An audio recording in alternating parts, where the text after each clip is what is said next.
জন্মাষ্টমীর আগেই বাড়িতে গোপাল এলো, তাও আবার সাজুগুজু করতে।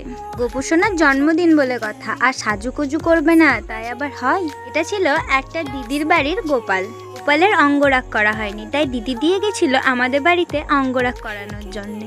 হঠাৎ করেই বলতে পারো, দিদি দিয়েছিল গোপালের জন্য একটা মালা বানাতে, আর মালার সাইজ দেখার জন্য গোপালের ছবিটা পাঠাতে বলি, আর দেখি গোপালের অঙ্গরাগ নেই। তাই দিদিকে বললাম অঙ্গরাগটা করিয়ে নেবে, আর দিদি বলল তাহলে তুমিই করে দিও। যেহেতু গোপালেরও জন্মদিন চলে এসেছে আর হাতে টাইমও নেই, তাই পরের দিন দুপুরবেলা গোপুসোনাকে দিয়ে গেল। আমি গেছিলাম কলেজ, তাই এসে স্নান করে বসলাম গোপুসোনার অঙ্গরাগ করতে। আর গোপাল হচ্ছে আমাদের বাচ্চার মতো, তাই তাকে নিয়ে আমি একটু খেলা করছিলাম। সুন্দর করে সাজিয়ে দেওয়ার পর আবার জামাটা পরিয়ে দিলাম, হার পরিয়ে দিলাম, মুকুট পরিয়ে দিলাম। তা করতেই গোপালের মা চলে এসেছিল গোপালকে নিয়ে যাওয়ার জন্য, আর গোপাল আমাকে টাটা করে চলে গেল। গোপালকে সবাই হ্যাপি বার্থডে বলে